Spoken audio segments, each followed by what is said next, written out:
한 주간 동안도 주 안에서 평안하셨습니까? 여러분, 이 시간에 우리 같이 한번 생각해 볼 말씀은 향기에 관한 말씀입니다. 오늘 말씀의 주제는 향기로운 삶이라는 제목입니다. 하나님 만드신 만물 중에 가장 아름다운 것을 꼽으라면 여러분 무엇을 꼽을 수가 있겠습니까? 가장 아름다운 것이 뭘까? 하나님 만드신 만물 중에 아름다운 것? 꽃 아니겠습니까? 꽃. 왜? 꽃에는요 두 가지 특징이 있는데, 하나는 시각적인 꽃 예쁘다, 그 시각적인 아름다움이 있고, 또 하나는 그 꽃을 냄새를 맡는 거예요. 후각을 자극하는 향기. 그러니까 시각적인 그리고 또 후각적인 그런 특징을 가지고 있습니다. 꽃은요 이러한 특징 때문에 많은 사람들에게 사랑을 받는 것입니다. 시간에는 읽어드린 고린도후서 2장 14절로 17절 말씀을 중심으로 하나님과 사람 앞에서 향기 나는 삶, 향기를 풍기는 삶에 대해서 함께 생각하고자 하는 것입니다. 첫 번째 생각해볼 말씀은 14절을 이렇게 시작하고 있습니다. 항상 우리를 그리스도 안에서 이기게 하시고, 아멘. 항상 우리를 그리스도 안에서 이기게 하시고. 오늘 예수님의 향기를 바라는 사람은 예수 그리스도 안에서 이기는 자라는 말씀. 이기는 자. 여기서 이기는 자는 헬라어로 드리암비오인데, 로마 시대 황제나 장군들이 전쟁에 나가서 전쟁터에서 승리하고 돌아오면 행진을 하는데 개선행진을 해요. 그래서 이런 개선행진은 당시에 인간이 누릴 수 있는 최고의 영광 중에 하나였다고 합니다. 로마 그 중심, 화려한 중심 거리를 지나 주피터 신전까지 이어졌는데, 이 행진 맨 앞에는 로마의 원로원들이 앞에 서게 되고, 그 뒤에 나팔수들이, 그리고 그 뒤에는 전쟁에서 얻은 전리품이 뒤를 따르고, 그 전리품 뒤에는 신전에 가서 제사 드릴 황소가 뒤를 따르고, 그 뒤에는 그 전쟁에서 이겨서 포로로 끌려온 전쟁 포로들이 이제 행진을 하는 거예요. 그리고 그 포로 뒤에는 악기를 가진 악사들이 따르고, 악사 뒤에는 제사장들이 따르면서 향을 태우는 향로를 들고 제사장들이 행진하는 거예요. 그리고 이 제사장들 뒤에는 그날의 이 개선 행진의 주인공, 그 개선 장군, 그 장군이 그 정복자의 화려한 의상을 입고 그 뒤를 따르는 거예요. 네 마리의 흰 말이 이끄는 마차에 서서 행진을 하고, 그 뒤에는 그 전투에서 승리한 군사들이 만세를 외치면서 행진을 하고 있습니다. 이런 개선행진은 거리로 쏟아져 나온 수많은 군중들의 열렬한 환호를 받으면서 행진을 했으니 그 얼마나 영광스럽고 장엄한 광경이었겠습니까? 아마 이 개선 장군에게는 평생의 영광이요 영예였던 것입니다. 그런데 오늘 사도 바울은 이런 지금 로마의 개선 행진을 상기시키면서 우리를 그리스도 안에서 이긴 자라고 표현하고 있습니다. 그리스도 안에 이긴 자. 예수 그리스도 안에서 이긴 자들에게는 로마의 개선 장군의 영광스러운 행진과는 비교도 안 되는 그런 영광이 기다리고 있다는 말씀이에요. 예수 그리스도 안에서 이긴 자에게는 로마의 개선 장군에 누리는 그 영광과는 비교도 할 수 없는, 게임도 안 되는 그런 영광이 우리를 기다리고 있다는 것입니다. 사랑하는 성도 여러분, 예수 그리스도 안에서 이긴 자들이 바로 예수 그리스도를 아는 냄새, 예수님의 향기를 풍길 수가 있는 것입니다. 반대로 이기지 못하고 패전한 자는 향기로운 향기 대신에 악취를 풍기게 되는 것입니다. 여러분, 사람들은 향기를 풍기는 자와 악취를 풍기는 자, 사람들 중에 누구를 더 선호하겠습니까? 두말할 것 없죠.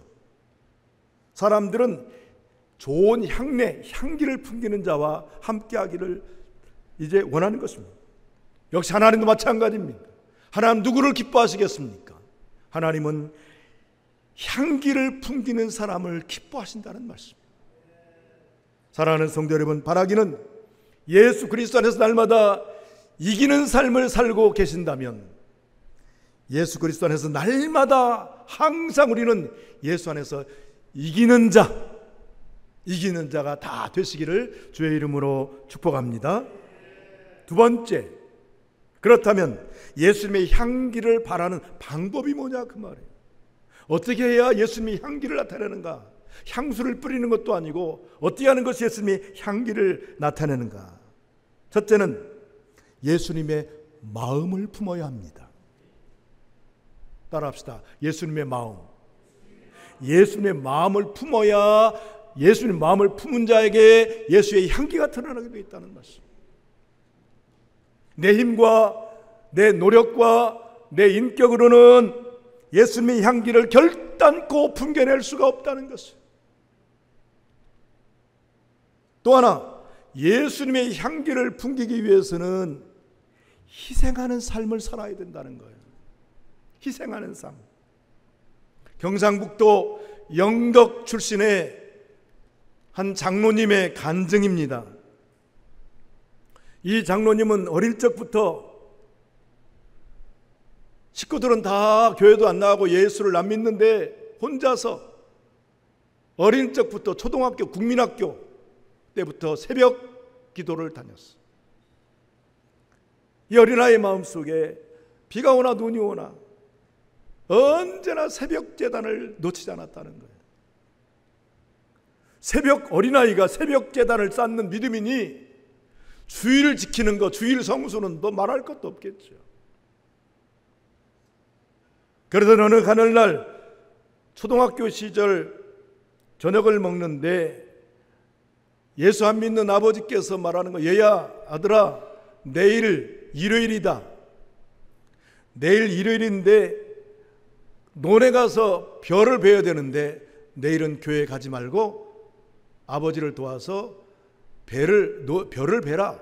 이렇게 말하는 거예요.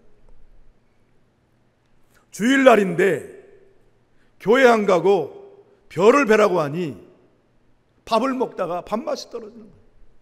목이 메어서 밥을 더 이상 먹을 수가 없는 거예요. 먹는 둥 만둥하고 나와서 고민하고 밤새 기도를 하는 거예요. 간절히 기도하는 거예요. 기도를 하는데 자기 그 동네에서 친하게 지내는 삼총사 3명 친구가 있는데, 같은 초등학교 친구들인데 아주 이 믿음을 잘, 그렇게 새벽 동료였대요. 그 친구들이 생각이 나는 거예요. 그래서 친구들을 소집했어요. 친구들을 다 불러 모아서 이제 3명이 모여가지고 이차저차 이 자초지종을 설명합니다. 이래서 내일 주일인데 아버지가 논에 가서 벼를 베라고 하니 어쩌면 좋겠느냐. 그래서 셋은 함께 손을 잡고 기도를 하기 시작해서 어린아이들이 기도를 했어. 내일 주일인데 예배 줄 수 있게 해달라고. 그런데 기도 가운데 번뜩 하나님 지혜를 주시는 거예요. 아빠가 내일 벼를 베라고 했는데 너희 셋이서 오늘 밤에, 내일 그렇게 주일 예배 가고자 한다면 오늘 밤중에 가서 달밤에 하나님 밝게 해주시는데 밤새 그 벼를 베면 되지 않겠느냐.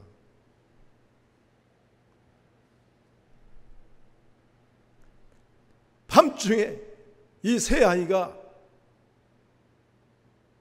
아버지가 요구한 그 논바닥에 가서 벼를 다 벤 거예요.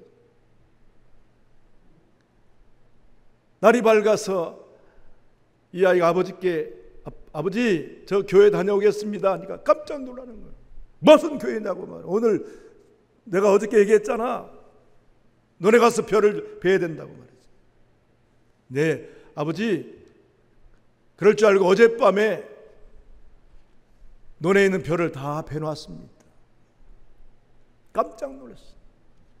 직접 논에 가서 보니까 한마디게 논에 벼가 싹 피어 있는 거예요. 아버지가 감동이 됐어요. 그 어린 아들의 손을 만져보니까 손이 퉁퉁 부러져 있는 거예요. 밤새도록 그 벼를 뱄으니 손이 부러져 있어요. 예수 믿지 않는 아버지인데 그 아들의 손을 만져보면서, 부르튼 손을 만져보면서 감동되어서 눈물을 흘리는 거예요. 그러면서 이렇게 말하는 거예요. 아들아, 네가 믿는 예수가 이런 예수냐? 네가 믿는 예수가 이런 예수냐? 네가 이처럼 밤새워서 오늘 주일 예배를 드리기 위해서 이렇게 벼를 벤 것을 보니, 부르튼 네 손을 보니 아버지 마음이 짠하고 아프다. 어서 준비하고 교회 다녀오거라.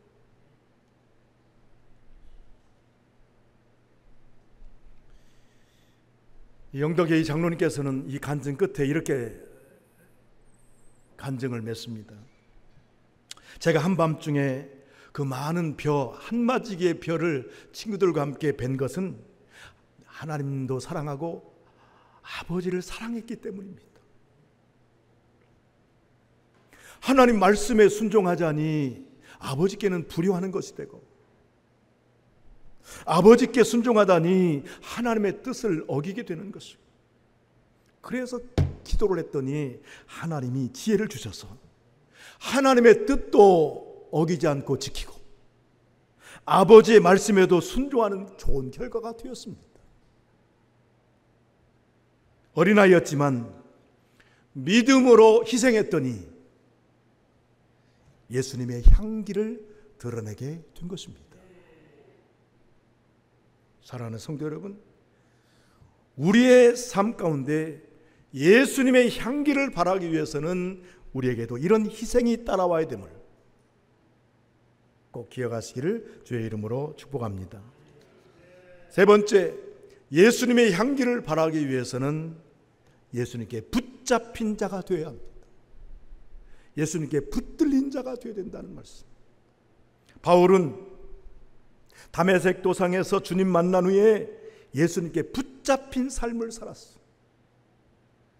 그런데요, 예수님께 붙잡힌 자의 삶을 살게 된 자, 그런 사람에게는 반드시 표시가 있어요. 예수님에게 붙들린 자의 삶은요, 예수님의 흔적이 있게 마련이라는 거예요. 마크 오브 지저스 크라이스트. 예수님의 표시, 흔적이 있다는 거예요.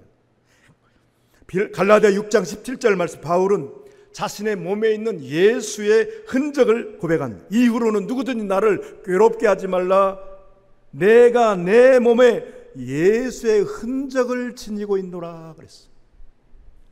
바울이 자신의 몸에 예수의 흔적을 지니고 있다는 말씀. 바울은 몸에는 예수님의 복음을 전하면서 수많은 고난의 흔적이, 표시가 있었다는 거예요. 복음을 전하면서 억울하게 돌에 맞은 흔적, 40에 하나 감한 매를 맞은 흔적, 때로는 착고에 매인 그런 흔적 등 수많은 고난의 흔적이 바울의 몸에는 그 흔적들이 있다는 거예요. 1950년도 한국전쟁 때에 인민군이 남쪽으로 남하를 하면서 완전히 공산치하가 빨갛게 돼버렸어요. 공산치하가 된 상황에서 미처 피난 가지 못한 사람들 중에 거기에 목사님 한 분도 같이 거기에 섞여 있었습니다. 인민군은 사람들을 큰 대형 창고에 다 가둬놓고 한 사람씩 불러내어 인민 재판을 합니다. 그리고 처형할 사람을 고르고 있어요. 그런데 당시 인민 재판에는 어떤 증명할 서류가 없는 거예요. 증명할 서류가 없자 그 누구를 처형할 것인가, 그 조사의 기준을 사람들의 손바닥을 보고 그걸 기준으로 삼았다는 거예요. 그래서 손이 보드랍고 깨끗하면 이것은 불로소득 반동분자로 지키는 거예요.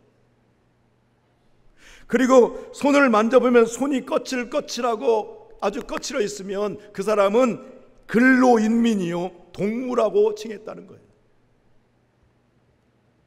그래서 이 인민재판에 이 목사님도 같이 섞여 있었는데, 이분은 자신의 차례가 되자 이제는 자기의 신분을 밝히면 이제 죽을 것을, 순교할 것을 각오하고 자신의 신분을 당당하게 밝히는 거예요. 인민군이 묻습니다. 당신의 직업은 무엇이요? 뭐 하던 사람이었어? 네, 저는 목사였습니다. 그러자 인민군이 깜짝 놀랍니다. 아니, 목수동무가 왜 여기 와 있어? 목수동무. 이 사람 목사라고 했는데 인민군이 목수로 들은 거예요. 그리고 인민군이 그 조사를 위해서 손바닥을 만져봤는데 이 목사님 이 손에 못이 박힌 자국이 있고 못이 박혀 있었고 아주 목사의 손이 거칠거칠하고 너무 문드러져 있었어요.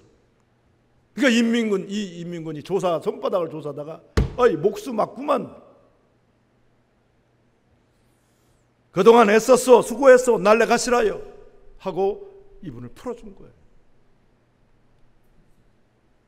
그래서 즉결 처형을 면하고 그것에서 풀려나온 것입니다. 이 목사님께서는 그 창고를 나와서 그 조그만 골목길을 걸으면서 순간 이런 생각을 했다는 거예요. 이 손바닥, 이 손이, 이 거칠은 손이 나를 살렸구나. 근데 당시에 목사님께서는 교회가 이제 성전을 건축하는 중이었다는 거예요. 작은 교회니까 성전을 건축하는데, 성전을 짓는데 목사님 손수 나무를 깎고 나무를 다듬고 벽돌을 만들어서 벽돌을 나르고 흙을 개면서 손이 완전히 만신창이가 그야말로 거칠거칠한 손이 되어버렸어. 그 손바닥 때문에 목사님이 살았다는 간증입니다. 사랑하는 성도 여러분, 오늘 저와 여러분에게는 예수님의 흔적이 얼마나 있으십니까? 예수님께 붙잡힌 자가 되어서 예수님의 그 분명한 흔적을 소유하시기를 주의 이름으로 축복합니다. 마지막 네 번째, 어떤 자가 예수님의 향기를 바라게 되는가? 말씀에 순종하는 자, 말씀에 순종하는 자가 예수님의 향기를 바라게 되는 거예요. 우리의 자녀들이 부모의 말을 잘 안 들으면 부모의 마음이 얼마나 속이 상합니까?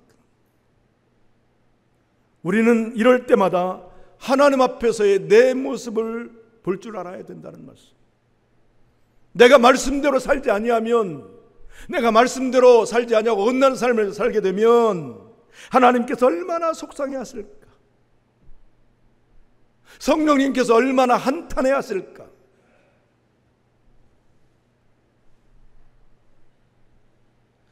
어떤 목사님 가정에 한밤중에 강도가 들어왔습니다. 목사님이 연로하셔서 은퇴를 앞두고 있었는데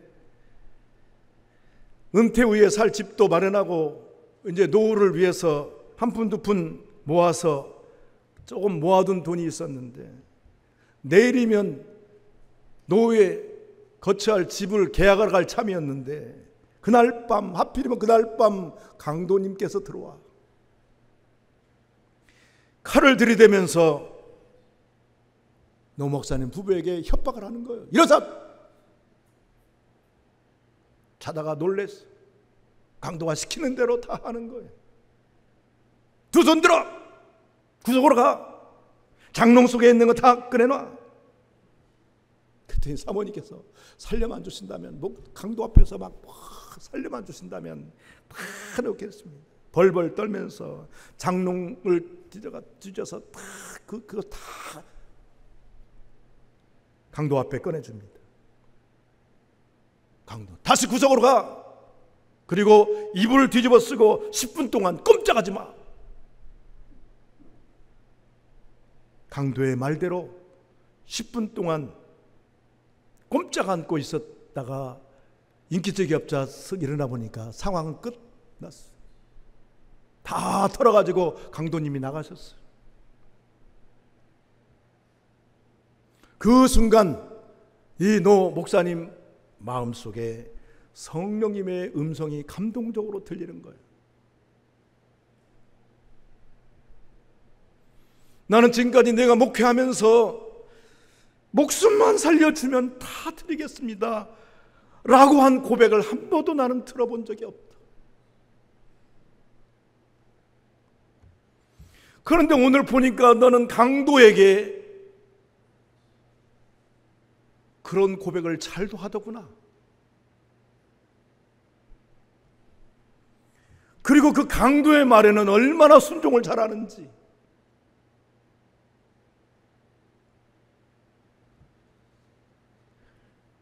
이날 밤 이 목사님 노 부부는 밤새도록 울며 불며 대성통곡하며 회개했다는 것입니다. 이게 남의 이야기만이라고 말할 수가 있겠습니까? 우리는요, 하나님 말씀에 얼마나 잘 순종하지 않는지 모릅니다. 저를 비롯해서 우리 모두 그저 하나님 말씀을 잘 듣고 있는 척만 하고 있는 건 아닌가? 우리의 믿음의 자세, 우리의 삶을 되돌아보는 그런 시간이 되었으면 좋겠습니다.